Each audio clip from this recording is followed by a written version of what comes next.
Bonjour à tous, vous écoutez Créativité, le podcast pour découvrir les pouvoirs de la créativité et apprendre à la développer.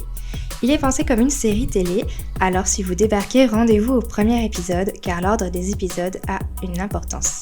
Si vous l'avez déjà écouté, c'est parfait. Pour cet épisode, munissez-vous d'un crayon et d'un stylo, nous en aurons besoin. Mais si jamais vous n'avez pas ça sous la main, c'est pas grave, on trouvera une autre solution.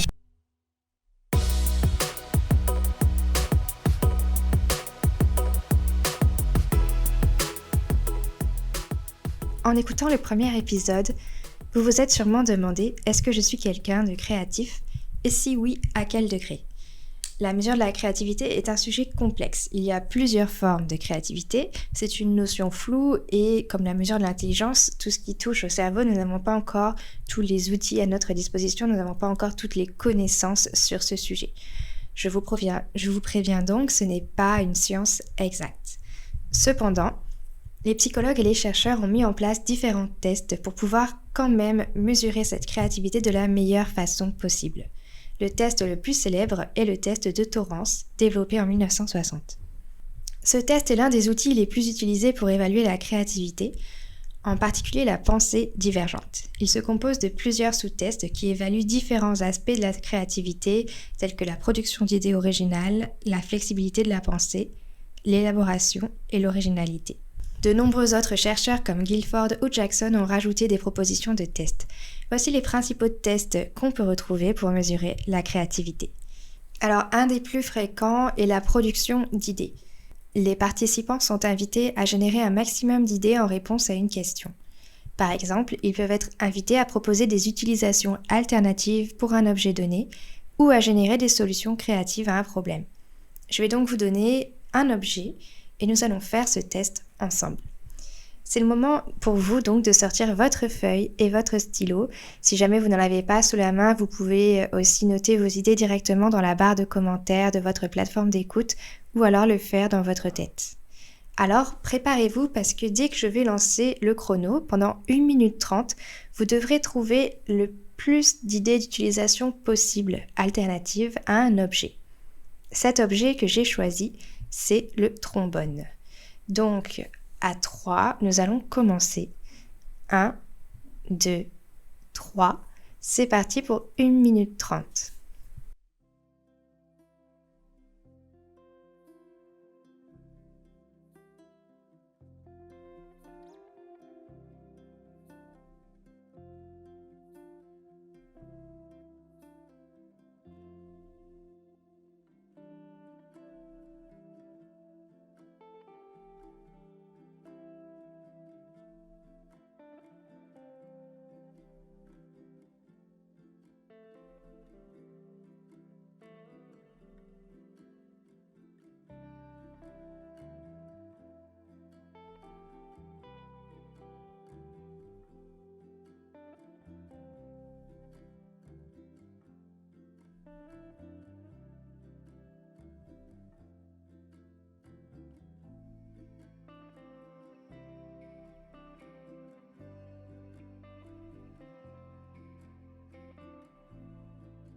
Alors, il vous reste quelques secondes pour noter votre dernière idée. 3, 2, 1, c'est terminé. Alors, comment ça s'est passé pour vous ? Combien d'idées avez-vous trouvé ? N'hésitez pas à me partager tout ça en commentaire, je serai ravie de savoir comment vous avez vécu ce petit test. Et maintenant, comment interpréter ces résultats ? Il n'y a pas un chiffre précis à atteindre pour être considéré comme créatif ou non, car plusieurs facteurs entrent en jeu. Si par exemple vous avez écrit, il y a la vitesse d'écriture à prendre en compte. Mais en plus de ça, il y a aussi la qualité et l'originalité des idées. Voici 4 points pour vous auto-évaluer. Le premier point, déjà, est-ce que c'était facile pour vous ? Est-ce que les idées venaient de manière fluide ou au contraire, est-ce que vous mettiez vraiment longtemps à trouver une idée ? Deuxièmement, est-ce que vos idées étaient originales ? Pensez-vous que d'autres personnes auraient eu la même idée ? Pour le trombone, en général, on pense à la chose la plus simple, c'est-à-dire à réunir 2 feuilles entre elles ou à réunir 2 autres éléments qui ressemblent à du papier entre eux. Et puis après, quand on va chercher un petit peu plus loin, on va avoir d'autres idées.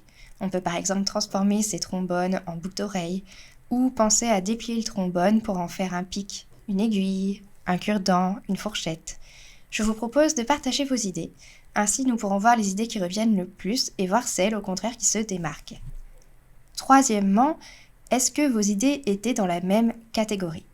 Par exemple, si votre trombone est devenu une boucle d'oreille, puis ensuite une bague, puis un piercing, puis une broche. Là, on est vraiment dans la catégorie des bijoux. C'est donc facile, en tout cas c'est plus facile de générer des idées qui sont proches les unes des autres, quand elles sont donc dans cette même catégorie. Mais êtes-vous au contraire à chaque fois allé dans des catégories d'objets différents ? Est-ce que vos idées avaient peu de liens entre elles ? Et enfin, est-ce que vos idées étaient vraiment réalisables ? Est-ce que vous visualisiez vraiment comment faire ? Avec ces points, ça vous donne donc déjà une bonne idée. Mais n'hésitez pas à faire passer le test à vos proches, vous pourrez ensemble comparer vos résultats et vos idées. Un deuxième test souvent utilisé est la complétion de dessins inachevés. On donne aux participants une feuille avec des formes dessus et il faut compléter cette forme pour créer quelque chose avec. Cela permet d'évaluer leur capacité à produire des idées originales et innovantes. C'est un peu comme regarder des nuages et dire ce qu'on voit. Dans les tests de créativité, il y a aussi la création d'un dessin, d'une image originale. Les participants doivent donc créer un dessin original à partir de zéro. Cela permet d'évaluer la capacité à générer des idées visuelles et à exprimer leur créativité artistique. Enfin, la résolution d'énigmes fait aussi partie des tests de créativité. Les énigmes et les problèmes à résoudre créent des défis cognitifs qui nécessitent une réflexion créative et une approche non conventionnelle pour trouver des solutions. Les personnes créatives sont souvent capables de penser de manière flexible, de faire des associations inattendues et d'aborder les problèmes sous différents angles.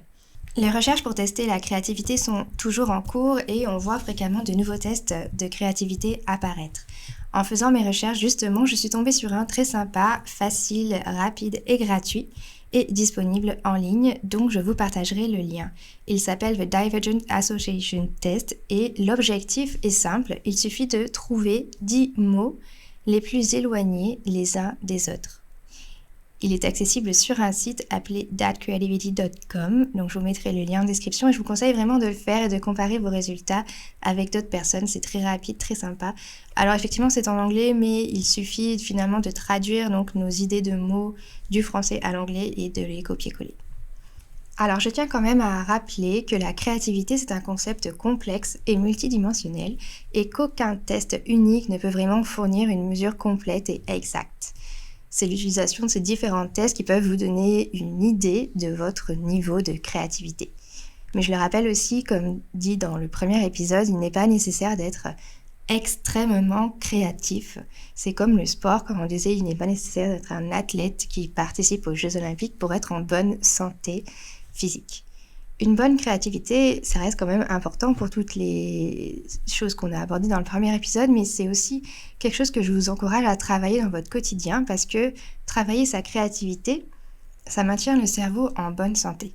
Ça crée une stimulation intellectuelle et aujourd'hui on sait que c'est nécessaire pour réduire le risque de démence en vieillissant. C'est vraiment nécessaire pour garder son cerveau en bonne santé, le garder actif et créer de nouvelles connexions.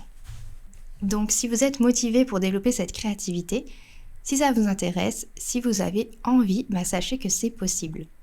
Et si au contraire vous considérez que vous êtes déjà très créatif mais que vous avez envie quand même d'en comprendre un petit peu plus le fonctionnement, eh bien je vous donne rendez-vous dans le prochain épisode, nous parlerons du fonctionnement de la créativité. Dans cet épisode, on a parlé du lien entre énigme et créativité.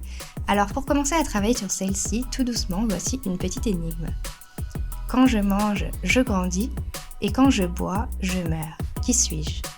Je vous donne la réponse dans le prochain épisode. Nous arrivons à la fin de ce second épisode, je vous remercie de l'avoir regardé et j'espère qu'il vous a plu. Si c'est le cas, n'hésitez pas à vous abonner et à laisser un petit commentaire pour me partager vos retours. N'hésitez pas aussi à en parler autour de vous, c'est comme ça que le podcast pourra se faire connaître. Rendez-vous la semaine prochaine pour le 3e épisode.